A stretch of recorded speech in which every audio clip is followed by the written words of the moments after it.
Islam dengan tema konsep harta dan kepemilikan dalam Islam. Yuk simak videonya. Terdapat 3 pembahasan dalam materi yang akan dibahas kali ini. Yang pertama yaitu pengertian harta dalam Islam, kemudian harta dan kepemilikan dalam Islam, serta implikasi konsep harta dan kepemilikan dalam ekonomi Islam. Yang pertama kita akan membahas tentang pengertian harta dalam Islam. Harta berasal dari kata bahasa Arab yaitu mala, yamilu, mailan yang artinya cenderung, condong, atau miring. Menurut Imam Hanafiyah, harta merupakan sesuatu yang digandrungi tabiat manusia. Sedangkan menurut Wahbah Al-Zuhaili, definisi harta menurut bahasa ialah setiap barang yang benar-benar dimiliki dan dikuasai atau hiasa oleh seseorang, baik dalam bentuk ain maupun dari segi manfaatnya. Harta dalam pandangan syariah memiliki makna yang berbeda dengan pandangan konvensional. Jika dalam pandangan konvensional, harta adalah alat pemuas, sedangkan dalam pandangan syariah, harta merupakan wasilah atau perantara penghambaan kepada Allah Subhanahu wa Ta'ala. Harta termasuk kebutuhan pokok manusia loh, sehingga ulama fiqh memasukkan persoalan harta ke dalam ad-duriyah al-khamsah atau 5 kebutuhan pokok manusia yang terdiri atas agama, jiwa, akal, keturunan, dan harta. Yang kedua, kita akan membahas tentang harta dan kepemilikan dalam Islam. Secara etimologis, milik berasal dari bahasa Arab yaitu al-milk yang berarti penguasaan terhadap sesuatu. Al-milk juga memiliki arti sesuatu yang dimiliki atau harta. Milik juga berarti hubungan seseorang dengan sesuatu benda yang diakui oleh syarak, yang menjadikannya mempunyai kekuasaan khusus terhadap benda tersebut, sehingga dia berhak atas perlakuan tindakan hukum terhadap barang tersebut, kecuali jika terdapat halangan dalam syarat. Sedangkan secara terminologis, al-milk memiliki arti pengkhususan terhadap sesuatu benda yang memungkinkan bertindak hukum, memungkinkan seorang untuk bertindak hukum terhadap benda tersebut sesuai dengan keinginannya, selama tidak ada halangan dalam syarat.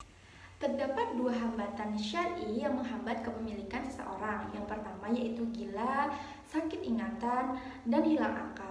Seseorang tidak akan memenuhi haknya sebagai pemilik sesuatu jika terdapat hambatan tersebut. Yang kedua yaitu masih kecil, karena terlalu kecil dan belum mengerti dan bagaimana caranya untuk memanfaatkan harta tersebut. Tetap pada pembahasan yang kedua, kita akan membahas tentang prinsip kepemilikan dalam Islam serta sumber dan jenis kepemilikan menurut syarak. Yang pertama, kita akan membahas tentang prinsip kepemilikan dalam Islam. Terdapat 4 prinsip kepemilikan dalam Islam. Yang pertama yaitu tidak mendatangkan mudarat bagi orang lain. Seseorang dikatakan memiliki harta atau diakui memiliki harta jika tidak mendatangkan mudarat atau keburukan bagi orang lain. Yang kedua yaitu berfungsi sosial. Harta yang dimiliki dapat memiliki fungsi sosial bagi orang lain. Yang ketiga yaitu tidak memonopoli, di mana akan menimbulkan kesenjangan sosial antara si kaya dan si miskin, kemudian dapat merusak harga dalam tatanan pasar, serta bahkan dapat berakibat munculnya kriminalitas dalam masyarakat. Yang keempat, harus halal seperti tidak riba, tidak iktikar, tidak ikhtinas, tidak nasyai atau melambungkan harga, dan lain-lain. Selanjutnya kita akan membahas tentang sumber dan jenis kepemilikan menurut syarak. Yang pertama adalah wakaf. Wakaf menurut Al-Halawi adalah menahan sesuatu harta yang manfaatnya disalurkan hanya untuk kepentingan Allah Subhanahu wa Ta'ala. Para ahli fikih mensyaratkan wakaf didasarkan pada perbuatan yang baik dan benar. Jika tidak, wakaf yang dilakukan akan tertolak. Wakaf biasanya dilakukan seperti mewakafkan tanah untuk pembangunan masjid atau untuk pemakaman umum dan sebagainya. Selanjutnya yaitu kebutuhan pokok. Manusia memiliki hak jika mendapati kebutuhan pokok tersebut dalam hidup dan digunakan untuk menjaga keberlangsungan hidup manusia dan keberlangsungan tumbuhan ciptaan Allah Subhanahu wa Ta'ala sebagai makanan binatang, ternak, dan kepemilikannya. Selanjutnya yaitu kepemilikan kepemilikan atas pantai, lautan, padang pasir, gunung, dan tanah mati. Setiap padang pasir, bukit, gunung, lembah, tanah mati, atau tanah yang tidak berkepemilikan siapapun, yang tidak terurus dalam bentuk yang tidak pernah ditanami, atau yang pernah ditanami kemudian ditinggalkan atau terbengkalai karena tidak dikelola dengan baik, maka tanah tersebut menjadi milik negara dan khalifah mengaturnya untuk kemaslahatan masyarakat. Seperti yang kita tahu biasanya terdapat patokan tanah milik negara. Berikutnya adalah cara kepemilikan dalam Islam. Terdapat 3 cara kepemilikan dalam Islam, yaitu hak milik umum, hak milik negara, dan hak milik individu. Yang pertama yaitu hak milik umum, meliputi mineral-mineral dalam bentuk padat, cair, dan gas termasuk petroleum, besi, tembaga, emas, dan sebagainya yang didapati sama dari dalam perut bumi dan di atasnya, termasuk juga segala bentuk tenaga dan intensif kerja tenaga serta industri-industri berat. Semua ini merupakan hak milik umum dan wajib diurus atau dikelola secara bersama dan didaulah Islamiyah oleh negara manakala manfaatnya wajib dikembalikan kepada masyarakat. Yang kedua yaitu hak milik negara, meliputi segala bentuk bayaran yang dipungut oleh negara secara syar'i dari warga negara bersama dengan perolehan dari pertanian, perdagangan, dan kekuasaan untuk melaksanakan kewajiban. Misalnya untuk menyelenggarakan pendidikan, memelihara keadilan, memelihara kepemilikan umum, fasilitas umum, serta membelanjakan perolehan tersebut untuk kemaslahatan masyarakat dan negara. Negara membutuhkan hak milik untuk memperoleh pendapatan, sumber penghasilan, dan kekuasaan untuk melaksanakan kewajiban-kewajibannya. Misalnya, untuk menyelenggarakan pendidikan, memelihara keadilan, kewajiban, regenerasi moral, dan tatanan masyarakat yang terjamin kesejahteraannya. Kekayaan negara secara aktual merupakan kekayaan umum. Kepala negara hanya bertindak sebagai pemegang amanah dan merupakan kewajiban negara untuk mengeluarkan daya guna kepentingan umum. Oleh karena itu, sangat dilarang penggunaan kekayaan yang berlebihan, yang juga merupakan kewajiban negara untuk melindungi hak fakir miskin, bekerja keras bagi kemajuan ekonomi masyarakat, mengembangkan sistem keamanan sosial, dan mengurangi jurang pemisah antara dalam hal distribusi pendapatan.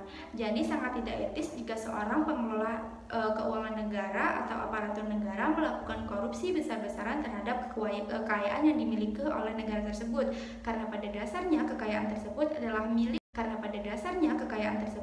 milik bersama dengan masyarakat, tetapi yang mengelola adalah negara demi kemaslahatan.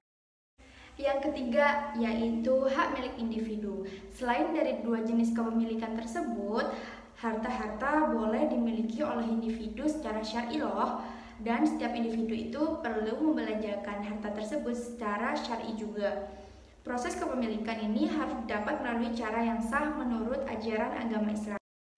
Yang terakhir, kita akan membahas tentang implikasi konsep kepemilikan dalam Islam terhadap pengembangan ekonomi Islam. Di antara sasaran pokok syariat agama Islam adalah membebaskan manusia dari kemiskinan dan menuju kehidupan yang lebih berkecukupan dan lebih baik. Al-Quran dan As-Sunnah menekankan agar setiap manusia dapat bekerja secara produktif dan mengelola kekayaan agar menjadi sumber ekonomi sebagai penunjang kebutuhan kehidupannya. Allah tidak memberikan rezeki kepada hambanya atau kepada manusia dalam bentuk jadi dan siap digunakan, tetapi hanya dipersiapkan dalam bentuk sarana dan sumber daya alam, sehingga manusia tersebut harus tetap mengelola nikmat dan kekayaan yang diberikan oleh Allah Subhanahu wa Ta'ala. Islam mengatur adanya hak milik atau kepemilikan bagi individu maupun kolektif atau kepemilikan secara umum yang hakikatnya merupakan wujud keberpihakan Islam pada upaya pembebasan kemiskinan manusia dengan memberikan sarana dan sumber daya alam yang siap dikembangkan secara ekonomis. Oleh karena itu, konsep kepemilikan dalam Islam memiliki implikasi terhadap pengembangan ekonomi umat. Dari ketentuan-ketentuan kepemilikan menurut Islam, mengenai makna, macam atau klasifikasi, cara memperoleh, kaidah-kaidah khusus kepemilikan, terdapat implikasi positif terhadap pengembangan ekonomi yang islami, yang antara lain terjabarkan dalam berbagai formulasi penataan ekonomi yang berbasis syariah dan berorientasi pada kerakyatan, yaitu yang pertama ruang lingkup ekonomi, yang kedua motivasi ekonomi Islam, serta prinsip dasar ekonomi Islam. Yang pertama yaitu ruang lingkup ekonomi. Dalam konsepsi Islam, cakupan ekonomi tidak terbatas mengenai sebab-sebab material kesejahteraan, melainkan juga mengenai hal-hal yang bersifat non-material yang tunduk pada larangan Islam tentang konsumsi, produksi, dan pemasaran atau distribusi. Menurut Islam, baik konsumen maupun produsen bukanlah raja.